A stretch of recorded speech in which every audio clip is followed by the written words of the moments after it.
Yes people, good morning, good evening, good afternoon. जो video देख रहे हैं हम सबके लिए कैसे हैं सब लोग बेटा? ओके, एक बार फिर से स्वागत है आप सबका हमारे लेक्चर में। गाइस, आज की क्लास के अंदर हम लोग जो है वो क्या करने वाले हैं, आज की क्लास के अंदर हम लोग जो अपना एचपीएससी पीजीटी का जो एचपीएससी पीजीटी सब्जेक्टिव का जो एग्जाम होना है 10th ऑफ नवंबर को, ओके, तो उसके लिए अब हम थ्योरी की क्लास को भी स्टार्ट करें। एज यू नो, हम लोगों ने भी प्रैक्टिकल जो पोर्शन है उसको हम लोग स्टार्ट कर रखा है। उस पर 6 लेक्चर हम ऑलरेडी कर चुके हैं, जिसके अंदर हम लोगों ने कॉस्टिंग के कुछ टॉपिक हमने कंप्लीट करे, और जो अपना कंपनी अकाउंट्स है जिसके अंदर issue of share and forfeiture of share plus issue of debenture and redemption of debenture, वो टॉपिक हमने जो है वो कंप्लीट कर लिया। अब आपको मैंने बताया था कि हम साथ साथ जो है वो थ्योरी की क्लास है उसको भी स्टार्ट करेंगे। ओके, एज यू नो, अपने थ्योरी के अंदर जो है जो हमने आपको स्टडी मेट प्रोवाइड किया था उसमें टोटल जो चैप्टर्स थे हमने मतलब पूरा का पूरा जो बिजनेस स्टडी का जो एस्पेक्ट था उसको हम लोगों ने 17 चैप्टर्स के अंदर जो है डिवाइड किया था। ऐसे ही बुक्स हमने आपको प्रोवाइड किया था। ये पार्ट 3 था, ये पार्ट अपना सेकंड था, और ये था पार्ट फर्स्ट। ओके, तो पार्ट फर्स्ट की अगर बात करते हो तो इसके अंदर टोटल मिला के जो चैप्टर थे वो थे अपने 17, और पार्ट 2 की अगर हम बात करते हैं तो इसके अंदर जो टोटल चैप्टर थे वो थे अपने कितने 10। ओके, तो जिसमें तो कुछ थ्योरी के हैं और कुछ आपके प्रैक्टिकल के थे। तो प्रैक्टिकल क्वेश्चन कैसे कैसे आ सकते हैं वो तो हमने ऑलरेडी स्टार्ट कर ही रखा है। ओके, उसका पीडीएफ भी हम अपनी एप्लीकेशन के ऊपर रेगुलर बेसिस पर डाल रहे हैं। ठीक है, अब बात आती है थ्योरी का। ओके, तो देखो, वैसे तो आपको मैंने हर एक चीज समझा रखी है, आपने पेपर भी दे दिया और पेपर देने के बाद आपका स्कोर भी ठीक ठाक आया। ठीक है, बात अब ये आती है कि किस तरीके से क्वेश्चन पुटअप किए जा सकते हैं। अब कहानी उसके ऊपर है। तो जैसे आज का जो वीडियो, इसके अंदर हम लोग जो है वो अपने बिजनेस का जो टॉपिक है, जो पार्ट 1 है, उसमें चैप्टर नंबर 9 है जिसका नाम है बिजनेस एनवायरनमेंट। तो उससे कैसे कैसे क्वेश्चन पुटअप किए जा सकते हैं उनको हम आज के इस वीडियो के अंदर जो है वो डिस्कस करेंगे। तो अब जो आपको वीडियोस मिलेंगे थ्योरी के अंदर, देखो मैंने आपको हर एक चीज प्रॉपर तरीके से समझा रखी है। तो अब मैं समझाने वाला तो नहीं हूं, आप दोबारा से मैं आपको समझाऊं, ये चीज पॉसिबल नहीं है। बात यह है, आपको सब आता है, लेकिन अब आपको इस चीज का आइडिया होना चाहिए कि कैसे क्वेश्चन आ सकते हैं, और क्वेश्चन जो पूछे जाएंगे, क्वेश्चन का जो फ्रेमिंग होगा उसमें लिखना क्या है। अगर ये नॉलेज हो जाए फिर बात समझ में आ जाएगी। अब आपको मालूम है बिजनेस एनवायरनमेंट क्या है, आपको मालूम है उसका नेचर कैसा, उसके कैरेक्टरिस्टिक क्या है, आपको मालूम है उसकी इंपॉर्टेंस क्या है, आपको मालूम है उसके कंपोनेंट्स क्या है, आपको मालूम है 1991 के अंदर गवर्नमेंट ने जो न्यू इकोनॉमिक रिफॉर्म जब लेके आई गवर्नमेंट, एलपीजी पॉलिसी, वो क्या है, आपको मालूम है उसका इंपैक्ट क्या पड़ा, आपको मालूम है एलपीजी लाने के पीछे के हमारे ऑब्जेक्टिव क्या थे, आप लोगों को मालूम है कि किस तरीके से मैनेजर जो है वो रिस्पॉन्ड करेगा। ये सब चीजें आपको पता है जो हमने चैप्टर के अंदर पढ़ा। अगर मैं बात करता हूं अपने चैप्टर नंबर 9 का, तो चैप्टर नंबर 9 जो अपनी बुक के अंदर अगर आप देखोगे इसमें, ठीक है, तो वो 13 पेजेस का चैप्टर है। ओके, अब उसके अंदर हम लोगों ने क्या क्या पढ़ा था, एनवायरनमेंट क्या वो हमने पढ़ लिया, इसके बाद में हम लोगों ने इसके फीचर पढ़े, हम लोगों ने इसकी इंपॉर्टेंस पढ़ी, हम लोगों ने फिर कंपोनेंट जो है वो भी पढ़ा था कि एनवायरनमेंट के कंपोनेंट इंटरनल एक्सटर्नल, इसको प्रॉपर तरीके से हमने एक्सप्लेनेशन इसका पढ़ा। जिसके फिर एक्सटर्नल के अंदर हम लोगों ने पढ़ा माइक्रो एनवायरनमेंट अपना, ठीक है, जिसको ऑपरेटिंग या टास्क एनवायरनमेंट बोलते हैं। फिर हमने पढ़ा मैक्रो एनवायरनमेंट जिसको जनरल एनवायरनमेंट बोलते हैं। इसके आपने हमने सारे के सारे जो है वो फीचर पढ़ लिए। ओके, फिर इसके बाद में हम लोगों ने थोड़ा डिमोनेटाइजेशन का कॉन्सेप्ट पढ़ा था। फिर हमने पढ़ा इकोनॉमिक रिफॉर्म जो 1991 के अंदर से आपके स्टार्ट हुए। इसमें बेसिक जो रिफॉर्म थे वो तो था एलपीजी, वो हमने कंप्लीट किया। फिर स्टेप क्या क्या थे इकोनॉमिक रिफॉर्म को लाने के पीछे, फिर इकोनॉमिक रिफॉर्म का क्या इंपैक्ट पड़ा, गवर्नमेंट की जो पॉलिसी थी उसका क्या इंपैक्ट पड़ा बिजनेस पे या फिर आपकी इंडस्ट्री के ऊपर, ये उसमें हमने तीनों पढ़ लिया कि प्राइवेटाइजेशन का क्या इंपैक्ट पड़ा, ये सब चीजें। ठीक है, इसके अलावा फिर हमने जो है वो पढ़ा managerial response to change in the business environment. तो ये 13 पेजेस का जो चैप्टर हमने कंप्लीट किया। अब ये पूरा का पूरा जो है वो सिलेबस है। अब यहां से क्वेश्चन कैसे बन सकता है, बात उसकी आती है। ओके, तो अब आपको मैं सिर्फ क्या करवाने वाला हूं, ये सब हम समझ चुके हैं, ये हर एक चीज हमने समझ लिया, इसके प्रॉपर हमने लेक्चर जो है वो लगाए, लगभग 3-4 लेक्चर के अंदर हमने इसको जो है वो बढ़िया तरीके से समझा हुआ है। यही समझ के तो आप पेपर देने भी गए हो। अब बात यह आती है कि थ्योरी में लिखेंगे कैसे। एज यू नो कि लगभग 10 नंबर का एक क्वेश्चन जो है वो आने वाला है। 18, जैसे पिछली बार पेपर हुआ था तो 18 क्वेश्चन जो है वो आए थे, और उनमें से 15 क्वेश्चन जो है अपने को अटेम्प्ट करने थे। हर क्वेश्चन जो है वो 10 नंबर का था। अब बात यह आती है कि वो 10 नंबर का जो क्वेश्चन आएगा वो कैसा आ सकता है, और जो क्वेश्चन पूछा जाएगा वो किस तरीके से पूछा जा सकता है, मतलब फीचर्स को, कैरेक्टरिस्टिक को, एलपीजी पॉलिसी को, जैसे इस चैप्टर की बात कर रहा हूं, कैसे पूछ सकते हैं। तो वो सब चीजें हम लोग जो है वो डिस्कस करेंगे। तो मैं अब आपको जो थ्योरी के जो अपनी क्लासेस रहेंगी इसके अंदर मैं आपको ये नहीं बताऊंगा, मतलब कॉन्सेप्ट समझाने नहीं बैठूंगा, वो समझा चुका हूं आपको। सिर्फ और सिर्फ देखो, प्रैक्टिकल में तो मैं हर एक क्वेश्चन समझा रहा हूं, वहां जरूरी है, क्योंकि हमने वहां पे जो है थ्योरेटिकल मतलब जो प्रैक्टिकल पोर्शन में भी बेसिक पढ़ा है, डेप्थ में नहीं पढ़ा।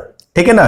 तो लेकिन यहां पे हम लोग जो है वो उतना डिटेल के अंदर जो है वो नहीं पढ़ेंगे। बेसिकली ये कि प्रैक्टिकल तो प्रॉपर तरीके से जो अपना चल रहा है वैसे चलेगा, उसका एक डेमो का लेक्चर अगर यूट्यूब के ऊपर मैंने डाला है, ओके। लेकिन बात आती है थ्योरी का, तो थ्योरी के अंदर हम जो है वो कॉन्सेप्ट को समझने नहीं बैठेंगे, हम ये देखेंगे कि इस कॉन्सेप्ट से, इस चैप्टर से क्वेश्चन कैसे कैसे पूछे जा सकते हैं। आपको अगर कोई प्रॉब्लम है कॉन्सेप्ट को समझने में, तो कॉन्सेप्ट की भी वीडियो हमने ऑलरेडी डाल रखी है, आप वहां से इसको पढ़ सकते हो, ठीक है ना। लेकिन जो मेन चीज है वो ये है कि कॉन्सेप्ट जो है वो पूछा कैसे जाएगा, ठीक है ना। तो क्वेश्चन का फ्रेमिंग हम लोग जो है वो समझने का प्रयास करेंगे, ओके। मैं वो थोड़ा बताता हूं और फिर इसका जो कोर्स है उसके बारे में बहुत सारी इंक्वायरी जो है वो आई हुई है, तो वो भी मैं बता देता हूं कि कोर्स हम इसका लॉन्च कर रहे हैं सब्जेक्टिव के लिए, ओके। तो उसका क्या प्रोसीजर रहेगा वो आपको मैं समझा देता हूं। पहले मैं एक बार आपको ये बताता हूं कि जो थ्योरी प्रैक्टिकल का तो मैंने एक वीडियो डाल रखा है, आप उसको देख लो एक बार। लेकिन थ्योरी के अंदर जो कंटेंट है, हम क्या देने वाले हैं आप लोगों को बेसिकली, ठीक है ना, कि थ्योरी की जो वीडियोस रहेंगे उसमें क्या समझाएंगे, क्या आपको प्रोवाइड किया जाएगा, ठीक है। आओ देखते हैं। देखो चैप्टर नंबर 9 की अगर बात करता हूं तो ये है अपना बिजनेस एनवायरनमेंट का, ओके। इसके अंदर अगर हम कंटेंट की बात करें तो हमने जो है वो क्या क्या पढ़ा था, इसमें हमने पढ़ा था बिजनेस एनवायरनमेंट क्या है, ठीक है, इसके मीनिंग पढ़ा, ओके, इसके हमने फीचर्स पढ़े थे, ओके, इसका नेचर पढ़ लिया, ठीक है, और फिर हमने पढ़ा इसकी इंपॉर्टेंस और इसके कंपोनेंट, ठीक है। कंपोनेंट के अंदर हम लोगों ने जो है वो इंटरनल, एक्सटर्नल ये हमने पढ़ा। फिर एक्सटर्नल की अगर बात करते हैं तो इसके अंदर हम लोगों ने जो है वो पढ़ा था क्या, माइक्रोबी और मैक्रोबी, ठीक है। और इंटरनल एनवायरनमेंट को पढ़ने के लिए हम लोगों ने जो है वो वैल्यू चेन अप्रोच ये भी हमने कंप्लीट की हुई है, ठीक है, जिसके अंदर टोटल बिजनेस के अंदर होने वाली एक्टिविटी को 2 पार्ट में हम डिवाइड करते हैं, ठीक है ना, वो हमने कर रखी है, ओके। फिर इसके बाद में फिर हमने पढ़ा था इकोनॉमिक रिफॉर्म्स के बारे में, जिसके अंदर बेसिकली हम लोगों ने LPG, liberalisation, privatisation, globalisation, ultimate aim जो है वो क्या था, ग्लोबलाइज करना इकोनॉमी को, उसके लिए करना पड़ा लिबरलाइजेशन और करना पड़ा प्राइवेटाइजेशन, ठीक है। न्यू इकोनॉमिक पॉलिसी के नाम से भी इसको जो है वो हम जानते हैं, या changing scenario of the Indian economic environment इस नाम से भी इस टॉपिक को हम लोग जानते हैं, ये हमने कंप्लीट किया। इसके अलावा फिर हमने ये भी देखा impact of change in government policy on the business and industry, ये हमने पढ़ लिया। और मैनेजरियल रिस्पॉन्स क्या कैसे करेगा to change in the business environment, ये हमने पढ़ लिया। ये सब चीजें हमारी जो है वो कंप्लीट हो चुकी हैं, जो हम पढ़ के आए हैं। अब बात ये आती है कि ये जो डिफरेंट टॉपिक्स हैं, इन टॉपिक से क्वेश्चन कैसे कैसे पुटअप किए जा सकते हैं उसको हम पढ़ेंगे, ठीक है। आइए शुरुआत करते हैं। सबसे पहला क्वेश्चन जो आ रहा है वो है क्या, ये देखिए, ये क्वेश्चन इस तरीके से क्वेश्चन, ये जो टॉपिक हमने पढ़ा यहां से इस तरीके से क्वेश्चन पूछे जा सकते हैं। जैसे सबसे पहला एक्सप्लेन करें हाउ कैसे the understanding of the business environment, business environment की जो समझ है वो हेल्प करेगी मैनेजमेंट को क्या करने में, कोपिंग करने में, कोप अप करने में with rapid change and identify opportunity and threat. As you know कि बिजनेस एनवायरनमेंट जो है वो कैसा होता है, डायनेमिक है, ठीक है। अगर आपको बिजनेस एनवायरनमेंट के वेरियस डायमेंशंस की अगर आपको क्या है नॉलेज है, तो किस तरीके से वो नॉलेज आपको हेल्प करेगी एनवायरनमेंट को समझने में या बदलते एनवायरनमेंट के साथ अपने आप को क्या करने में, चेंज करने में, ठीक है। तो ये आपको जो है ये क्वेश्चन इस तरीके से पूछा जा सकता है। अब क्वेश्चन ये है कि सर इसमें लिखना क्या है, पहले ये बताओ, ठीक है। पहले क्वेश्चन समझो, क्वेश्चन क्या है, बोलते हैं एक्सप्लेन करो किस तरीके से, हाउ द अंडरस्टैंडिंग, समझ, किसकी समझ, बिजनेस एनवायरनमेंट की, कि अगर आपको बिजनेस एनवायरनमेंट की अगर आपको नॉलेज है, ठीक है, तो वो जो अंडरस्टैंडिंग है, वो जो समझ है, वो जो नॉलेज है, वो कैसे आपको हेल्प करेगी, मतलब मैनेजमेंट को या बिजनेस को कैसे हेल्प करेगी, क्या करने में, कोप अप करने में विद दी रैपिड चेंज, जो चेंज होता है एनवायरनमेंट में उससे आप अपने आप को कैसे कोप अप कर सकते हो, ठीक है। तो उसमें आपकी जो समझ है वो कैसे हेल्प करेगी, ये आपको बताना है, ठीक है। ये इसको अल्टरनेट तरीके से ऐसे भी पूछा जा सकता है, हाउ वुड यू आर्गू, आप कैसे आर्गू करते हैं दैट सक्सेस जो है एक बिजनेस की वो सिग्निफिकेंटली इन्फ्लुएंस होती है बाय इट्स एनवायरनमेंट, ठीक है, कि मतलब एक बिजनेस की जो सक्सेस है वो डिपेंड करती है एनवायरनमेंट के ऊपर, ठीक है। आप इस बात को कैसे आर्गू करेंगे, अगर ऐसा कोई क्वेश्चन आता है इस तरीके से, तो यहां पे बेसिकली आपको आंसर जो है वो क्या देना है, आपको बताना है इंपोर्टेंस किसका, बिजनेस एनवायरनमेंट का, जो हम लोगों ने पढ़ा हुआ है, ठीक है ना। तो अगर आप अपने नोट्स में आएंगे तो नोट्स के अंदर जो अपना सेकंड जो पेज है, ठीक है, फर्स्ट पेज पे तो आपको फीचर दे रखा है, सेकंड पेज के ऊपर जो है वो इंपोर्टेंस दे रखी है बिजनेस एनवायरनमेंट का, ठीक है। ये आपको बतानी है। अब दोनों में अगर हम देखते हैं तो क्या ऊपर भी ये बोल रहा है कि अगर बिजनेस एनवायरनमेंट की आपको अंडरस्टैंडिंग है तो वो आपको हेल्प करेगी, बट ऑब्वियस है वो अपने को हेल्प करेगा। अगर एक मैनेजर को, अगर एक बिजनेस के मैनेजर को जो है वो बिजनेस एनवायरनमेंट की जो है वो क्या अंडरस्टैंडिंग है, तो उसको पता है कि अगर एनवायरनमेंट की फोर्सेज में अगर चेंज होगा तो उसका मुझ पर क्या इंपैक्ट पड़ेगा और वो उससे बच सकता है। उसके लिए पहले से एडवांस के अंदर जो है वो स्ट्रेटजीज जो है वो बना सकता है, समझ रहे हो, वो अपने आप को कोप अप कर सकता है, ओके और दूसरे में भी ये बोल रहे हैं क्या, हाउ वुड यू आर्गू, आप इस बात पे कैसे आर्गुमेंट करेंगे दैट द सक्सेस, कि एक बिजनेस की जो सक्सेस है वो इन्फ्लुएंस होती है उसके एनवायरमेंट के साथ। ये बात भी दोनों केसेस के अंदर जो है वो बात की जा रही है किसके बारे में, कि एनवायरमेंट की इंपोर्टेंस के बारे में। तो अगर ऐसा क्वेश्चन आता है तो ऐसे क्वेश्चन में आपको क्या लिखना है, देखो राइटिंग स्किल्स उसके ऊपर एक प्रॉपर वीडियो मैं बनाने वाला हूं, 1-2 दिन के अंदर मैं डाल दूंगा। बट द क्वेश्चन इज कि अगर ऐसा क्वेश्चन आ गया तो लिखना क्या है। तो इस क्वेश्चन में सबसे पहले आपको जो है वो डिफाइन करना है किसको, बिजनेस एनवायरनमेंट को अपनी लैंग्वेज के अंदर। ओके अगर आप कंफर्टेबल हो हिंदी मीडियम में तो आप हिंदी मीडियम को ही सिलेक्ट कीजिए। अच्छा बहुत बच्चों का ये एक ना मिथ है, बोलते हैं इंग्लिश वाला तो ओनली इंग्लिश में लिखेगा, हिंदी वाला प्योर हिंदी में लिखेगा, ऐसा बिल्कुल भी नहीं है। हाँ इंग्लिश वालों के लिए ठीक है, अगर आपने इंग्लिश मीडियम ऑप्ट किया है तो आपको हर एक चीज टर्मिनोलॉजी सब कुछ इंग्लिश में लिखनी पड़ेगी। लेकिन अगर आपने हिंदी मीडियम अगर ऑप्ट कर लिया तो बेसिक चीजें आप सारे के सारे इंग्लिश के अंदर लिख सकते हो, कोई भी समस्या बिल्कुल भी नहीं है। दैट मींस कि अगर आपने जो है हिंदी मीडियम सिलेक्ट किया है, ओके तो हिंदी मीडियम के अंदर अगर आप वहां पे लिख रहे हो, मान लो जैसे बिजनेस एनवायरनमेंट, तो आप बिजनेस एनवायरनमेंट को इंग्लिश में बिजनेस एनवायरनमेंट लिख सकते हो, ठीक है ना। तो हिंदी अगर आपने सिलेक्ट किया तो हिंदी वाला बच्चा जो है वो हिंदी और इंग्लिश दोनों के मिक्स को लिख सकता है। बट इंग्लिश मीडियम अगर आपने ऑप्ट किया हुआ है तो आप ओनली इंग्लिश को ही सिलेक्ट करेंगे, आप वहां पे हिंदी के वर्ड्स को यूज नहीं कर सकते, ये बात ध्यान रखना, ठीक है ना। अब यहां पे अगर इस तरीके का क्वेश्चन आता है तो आपको यहां पे लिखना क्या है, तो आपको सबसे पहले जो है वो बताना है, मीनिंग बताना है बिजनेस एनवायरनमेंट का, एनवायरनमेंट क्या होता है, ठीक है। और आपको ब्रीफली जो है वो थोड़ा बहुत बताना उसके नेचर के बारे में, कि बिजनेस एनवायरनमेंट का नेचर है, जैसे इंटररिलेटेडनेस होती है, कॉम्प्लेक्स होता है, ये सब चीजें। फिर अब आपको बताना है इंपोर्टेंस के बारे में, कि बिजनेस एनवायरनमेंट जो है वो बहुत इंपॉर्टेंट है, बिजनेस एनवायरनमेंट की इंपोर्टेंस क्या क्या है, ठीक है, वो आपको बतानी है। और फिर लास्ट में आप कंक्लूजन लिखेंगे और बताएंगे। इस तरीके से हम बोल सकते हैं कि बिजनेस एनवायरनमेंट की जो समझ है वो हमको हेल्प करती है इन सब काम में, ठीक है ना। तो इसका मतलब ये हो गया कि अगर ऐसे कोई क्वेश्चन आते हैं या इस तरीके का अल्टरनेट क्वेश्चन जो है आपको मैंने बताया, अगर ऐसा कोई क्वेश्चन आता है तो इसमें आपको ये सब कंटेंट जो है वो लिखना है, ये बात थोड़ा ध्यान रखना, ठीक है। तो आपको क्या लिखना है, एक तो मीनिंग बताना है बिजनेस एनवायरनमेंट का, उसका थोड़ा बहुत नेचर बताना है, और मेन जो कंटेंट है इसमें वो है ये इंपॉर्टेंस, कि बिजनेस एनवायरनमेंट की इंपॉर्टेंस क्या क्या है। अगर आपको बिजनेस एनवायरनमेंट की समझ है तो वो आपको कैसे हेल्प करेगी, ठीक है, वो सब इंपॉर्टेंस के अंदर लिखा हुआ है जो सेकंड पेज के ऊपर है। ये क्वेश्चन फर्स्ट क्वेश्चन हो गया जो यहां से पूछा जा सकता है। आओ आगे बढ़ते हैं। अगला क्वेश्चन बोलते हैं एक्सप्लेन करो एग्जांपल के साथ में वेरियस डायमेंशन, आपको डायमेंशन बतानी है मैक्रो एनवायरनमेंट की, that is impact of macro factor on business, कि मैक्रो एनवायरनमेंट के जो वेरियस फैक्टर्स हैं उनमें अगर कोई चेंज होता है तो उसका हमारे बिजनेस के ऊपर क्या इंपैक्ट पड़ेगा, ये आपको बताना है, ठीक है। तो इसके लिए अपने बुक के अंदर जो पेज नंबर 9.4 पे आएंगे तो वहां पे आपको जो है वो मिलेगा मैक्रो एनवायरनमेंट, पूरा का पूरा मैक्रो एनवायरनमेंट या जनरल एनवायरनमेंट बोलते हैं। फिर इसके आगे जो है डायमेंशन दे रखी है, ओके। अब आपको मालूम है जो मैक्रो एनवायरनमेंट की बात करते हैं तो इसको दो पार्ट में हम डिवाइड करते हैं, एक होता है इकोनॉमिक और एक होता है आपका नॉन इकोनॉमिक। तो आपको प्रॉपर चार्ट बना के जो है पहले इसको बताना है कि हाँ इकोनॉमिक एनवायरनमेंट और नॉन इकोनॉमिक के अंदर फिर आपका जो है वो आ जाएगा टेक्नोलॉजिकल हो गया, नेचुरल हो गया, ठीक है, लीगल हो गया, पॉलिटिकल हो गया, ये सब, ओके। और आपको ये सब यहां पे समझाना है। तो क्वेश्चन जो है वो क्या पूछ रहा है, क्वेश्चन बोल रहा है एक्सप्लेन करो एग्जांपल के साथ में, क्या बताना है, एग्जांपल के साथ में आपको बताना है वेरियस डायमेंशन, वेरियस एस्पेक्ट बताने किसका, मैक्रो एनवायरनमेंट का। तो इसके अंदर अगर ऐसा क्वेश्चन आता है तो इसके अंदर आपको क्या लिखना है, इसके अंदर बेसिकली आपको मैक्रो एनवायरनमेंट के जो वेरियस फैक्टर्स हैं उनके बारे में लिखना है, ठीक है ना। तो आपको मैं बता दिया पेज नंबर 9.4 से 9.7 तक जो लिखा हुआ है ये सब, ठीक है।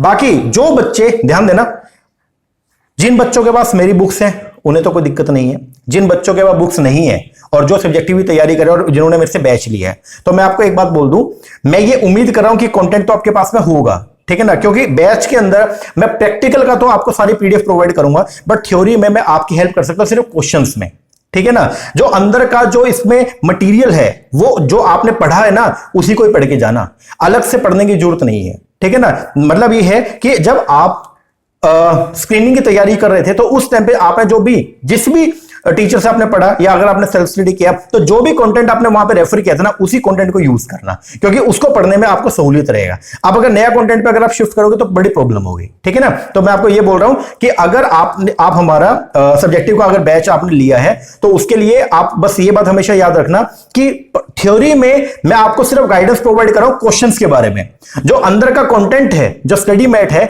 वो आप उसी को रेफर करो जो आप पढ़ते आ रहे हो पहले से, ठीक है ना, वही देख लेना। ओके, तो यहां पे बस आपको मैंने बता दिया यहां पे करना क्या है। जिसने मेरी बुक ले रखी है वो तो पेज नंबर 9.4 से 9.7 तक जो कंटेंट है वो लिखना है आपको। जिसने बुक नहीं ले रखी, जिसने ओनली सब्जेक्टिव का कोर्स लिया है, तो आप लोगों को क्या करना है, आपको मैक्रो एनवायरनमेंट के जो वेरियस डायमेंशंस हैं, ठीक है, जो वेरियस फैक्टर है वो आपको यहां पे एक्सप्लेन करना है। अब अपनी बुक के अंदर तो मैंने आपको बताया था क्या, जैसे इकोनॉमिक एनवायरनमेंट है पूरा बता दिया, फिर एलिमेंट बताया इकोनॉमिक एनवायरनमेंट के, और फिर बताया इंपैक्ट इकोनॉमिक एनवायरनमेंट का क्या पड़ता है बिजनेस पे। तो ये अपना पूरा हो गया, ठीक है। फिर उसके बाद सोशल एनवायरनमेंट, उसमें भी हमने पहले डिफाइन किया सोशल एनवायरनमेंट को, फिर बताया सोशल एनवायरनमेंट के एलिमेंट्स के बारे में, और फिर पढ़ा सोशल एनवायरनमेंट के जो वेरियस एलिमेंट है वो बिजनेस को कैसे इंपैक्ट डालते हैं वो। तो आपको भी इसी तरीके से जो फ्रेमिंग करनी है, ठीक है। तो ये सेकंड क्वेश्चन आपका जो है इस तरीके से अगर आए क्वेश्चन पूछा गया, ओके, तो आपको ये सब चीजें उसमें लिखनी है। आगे फिर थर्ड क्वेश्चन आपका ये बन सकता है, व्हाट इकोनॉमिक चेंजेस, कौन से इकोनॉमिक चेंजेस इनिशिएट किए गए बाय द गवर्नमेंट के द्वारा अंडर द इंडस्ट्रियल पॉलिसी 1991। जो गवर्नमेंट ने इंडस्ट्रियल पॉलिसी 1991 गवर्नमेंट लेके आई, तो उसके अंदर कौन कौन से चेंजेस जो है वो गवर्नमेंट ने क्या किए, इनिशिएट किए। मतलब what impact have these changes made on business and industry. इन जो ये चेंजेस गवर्नमेंट लेके आई तो इनका क्या इंपैक्ट पड़ा बिजनेस और इंडस्ट्री पे, आपको ये जो है बताना है। या इस क्वेश्चन को ऐसे पूछा जा सकता है, what are the essential feature, आप फीचर बताओ किसका, एलपीजी का, लिबरलाइजेशन का, प्राइवेटाइजेशन का, ग्लोबलाइजेशन का। तो अगर ऐसा क्वेश्चन आता है, ठीक है, क्वेश्चन आ गया डायरेक्टली कि एलपीजी समझाओ, या क्वेश्चन ये आ गया कि कौन कौन से इकोनॉमिक चेंजेस थे जो गवर्नमेंट ने इनिशिएट किए इंडस्ट्रियल पॉलिसी 1991 के अंदर, ठीक है, तो और उनका क्या इंपैक्ट पड़ा। तो यहां पे आपको जो क्या करना पड़ेगा, यहां पे आपको पहले एक्सप्लेन करना पड़ेगा एलपीजी को, जो लिबरलाइजेशन, प्राइवेटाइजेशन, ग्लोबलाइजेशन है, इसको आपको प्रॉपर तरीके से क्या करना है, एक्सप्लेन करना है। और फिर आपको यहां से लिंक करना है ऑब्जेक्टिव, जो अपने इकोनॉमिक रिफॉर्म जो हम लेके आए थे उसके ऑब्जेक्टिव क्या। अगर आप अपने बुक में आएंगे पेज नंबर 9 पे, इस चैप्टर के पेज नंबर 9 पे अगर आप आओगे तो वहां पे आपको एलपीजी प्रॉपर दे रखा है, और उसके बाद में आपको दे रखा ऑब्जेक्टिव इकोनॉमिक रिफॉर्म के ऑब्जेक्टिव। जैसे फर्स्ट ऑब्जेक्टिव था modernisation of the industrial system of the country, अपने कंट्री का जो इंडस्ट्रियल सिस्टम उसको क्या करना, मॉडर्नाइज करना। अब क्वेश्चन क्या बोल रहा है, क्वेश्चन ये बोल रहा है, क्वेश्चन समझो, कौन कौन से इकोनॉमिक चेंजेस थे जो गवर्नमेंट ने इनिशिएट किए एलपीजी में और उनका इंपैक्ट क्या पड़ा। तो इंपैक्ट अब आपको ऐसे बताना पड़ेगा, गवर्नमेंट एलपीजी लेके आई, ये तो आपने एक्सप्लेन कर दिया, फिर आपको बताना पड़ेगा इंपैक्ट क्या पड़ा। इससे इंपैक्ट ये पड़ा कि हमारी जो इकोनॉमी है वो क्या होगी, मॉडर्नाइज होगी। दूसरा ऑब्जेक्टिव क्या था, एनकरेजिंग प्राइवेट इन्वेस्टमेंट। तो आप ये बताओगे इस पॉलिसी से, एलपीजी से इंपैक्ट क्या पड़ा कि जो प्राइवेट इन्वेस्टमेंट है वो क्या हो गई, बढ़ गई। तीसरा जो है वो क्या है, अट्रैक्ट फॉरेन इन्वेस्टमेंट। तो आप ये बताओगे जब गवर्नमेंट एलपीजी लेके आए तो इससे फॉरेन इन्वेस्टमेंट का जो फ्लो है इंडिया के अंदर बहुत ज्यादा क्या हो गया, बढ़ गया। तो आपको जो है वो यहां पे क्या समझाना है, आपको समझाना है एलपीजी के बारे में, और आपको बताना है ऑब्जेक्टिव्स के बारे में, ठीक है ना। जो इकोनॉमिक रिफॉर्म के ऑब्जेक्टिव हमने आपको दे रखे पेज नंबर 9 के ऊपर, उसके बारे में। ओके जी, तो एक क्वेश्चन ये बन सकता है आपका कि कौन कौन से इकोनॉमिक चेंजेस जो है वो इनिशिएट किया गवर्नमेंट ने, okay, under the industrial policy 1991, और उनका क्या इंपैक्ट पड़ा। ये क्वेश्चन डायरेक्टली, अगर डायरेक्ट क्वेश्चन आएगा तो ये पूछ सकता है कौन कौन से एसेंशियल फीचर्स हैं किसके, एलपीजी के। तो उसमें आपको जो है वो ये सब चीजें जो है वो एक्सप्लेन करनी पड़ेंगी। ओके ठीक है जी। एक क्वेश्चन ये भी बन सकता है, बोलता है डिस्क्राइब करें द फोर्सेस जो अफेक्ट करती है इंडिविजुअल एंटरप्राइज को। ध्यान देना क्या बोलता है, उन फोर्सेस, उन फैक्टर्स को जो है वो क्या करो, डिस्क्राइब करो जो अफेक्ट करते हैं इंडिविजुअल एंटरप्राइज को डायरेक्टली एंड इमीडिएटली। कौन कौन से ऐसे फैक्टर हैं या कौन कौन सी ऐसी फोर्सेस हैं जो एक बिजनेस को प्राइवेटली क्या करती हैं, डायरेक्टली या इमीडिएटली क्या करती हैं, अफेक्ट करती हैं, वो आपको बताना है। तो आप लोगों को जब मैंने बिजनेस एनवायरनमेंट के कंपोनेंट पढ़ाए तो हम लोगों ने वहां पे पढ़ा था कि बिजनेस एनवायरनमेंट की अगर बात करते हैं तो उसकी डायमेंशन जो है इंटरनल और एक्सटर्नल। इंटरनल एनवायरनमेंट जो डायरेक्ट एनवायरनमेंट होता है, ठीक है, और इमीडिएट एनवायरनमेंट के अंदर हम लोग जो है माइक्रो को भी लेके चलते हैं। ओके, तो कौन कौन सी ऐसी फोर्सेज है जो एक इंडिविजुअल एंटरप्राइज को डायरेक्टली या एंड इमीडिएटली अफेक्ट करती हैं। तो उसके अंदर आपको जो लिखना है वो क्या लिखना है, आपको यहां पे डिस्क्राइब करना है इंटरनल एनवायरनमेंट और उसके फोर्सेस के बारे में, और आपको यहां पे जो है वो बताना है micro part of the external environment. तो अगर ऐसा क्वेश्चन आता है, क्या क्वेश्चन क्या पूछा गया, डिस्क्राइब करो उन फोर्सेस के बारे में जो अफेक्ट करती हैं इंडिविजुअल एंटरप्राइज को डायरेक्टली एंड इमीडिएटली। तो यहां पे आपको जो है वो बताना है किसके बारे में, एक तो बताना है इंटरनल एनवायरनमेंट के बारे में, और यहां पे आपको साथ में जो है बताना है जो माइक्रो एनवायरनमेंट है उसके बारे में भी। समझ रहे हो ना, ये दोनों चीजों को आपको जो है वो यहां पे क्या करना है, एक्सप्लेन करना है। ओके जी सर। और एक क्वेश्चन ये भी है, बोलता for the attainment of the objective of the economic reform government ने इकोनॉमिक रिफॉर्म के ऑब्जेक्टिव को पूरा करने के लिए कौन कौन से स्टेप उठाए, what are the various step taken by the government of India. तो यहां पे जो हमने मेजर स्टेप पढ़े थे, ठीक है, जो 6 मेजर स्टेप थे, पेज नंबर 10 के ऊपर आपको जो है वो देखने को मिलेगा। तो जैसे न्यू इंडस्ट्रियल पॉलिसी लॉन्च किया, न्यू ट्रेड पॉलिसी लॉन्च किया, फिस्कल रिफॉर्म्स किए गए, मॉनेटरी रिफॉर्म किया गया, कैपिटल मार्केट में वेरियस रिफॉर्म किया गया, डिसमेंटलिंग किया गया प्राइस कंट्रोल का। तो ये सब चीजें आपको जो वो यहां पे क्या करनी है, एक्सप्लेन करनी है। तो क्वेश्चन अगर ये आता है कि इकोनॉमिक रिफॉर्म के ऑब्जेक्टिव को पूरा करने के लिए कौन कौन से वेरियस स्टेप जो गवर्नमेंट ने उठाए, तो उसके अंदर ये सब चीजें आपको लिखनी है। तो अगर बात करते हैं चैप्टर नंबर 9 का, तो चैप्टर नंबर 9 से ये सब क्वेश्चन जो है वो पूछे चैप्टर नंबर 9 में ये सब कंटेंट है, और इन कंटेंट से इस तरीके से क्वेश्चन जो है पूछे जा सकते हैं। और इन क्वेश्चन अगर इस तरीके से क्वेश्चन पूछते हैं तो उसमें लिखना क्या है वो आपको मैंने बता दिया। ओके जी सर, तो ये था अपना फर्स्ट वीडियो थ्योरी का। प्रैक्टिकल का तो चल ही रहा है, ये थ्योरी का पहला वीडियो था। इसी तरीके से आपको मैं हर चैप्टर से जो भी प्रोबेबल क्वेश्चन बनते हैं वो सब आपको मैं समझा दूंगा, मतलब बता दूंगा, ठीक है ना, क्योंकि समझा तो मैं ऑलरेडी चुका हूं। अगर आप हमसे बैच लेते हैं, अच्छा बात कर लेता हूं थोड़ा बैच के बारे में भी। सब्जेक्टिव के लिए हम लोगों ने बैच जो है वो स्टार्ट किया है, ठीक है। पहली बात तो इसकी फीस जो है वो बहुत ही कम, मतलब 2000 रुपए चार्जेस रखे हैं मैंने। जिन बच्चों ने हमसे कोर्स लिया हुआ है पहले से ही कंप्लीट कोर्स, उनके लिए नहीं है, क्योंकि आप लोगों को तो मिल ही रहा है सब्जेक्टिव वाले में, उसमें ही जो आपका स्क्रीनिंग वाला था उसी फोल्डर में मिल रहा है। जो बच्चे हमसे अभी अगर सब्जेक्टिव की कोचिंग लेंगे तो उनके लिए जो है फीस है हमारी 2000 रुपए। इस 2000 रुपए में आपको क्या क्या मिलेगा, मतलब ये जो आपका कोर्स है इसमें आपको क्या क्या मिलेगा सब्जेक्टिव वाले में।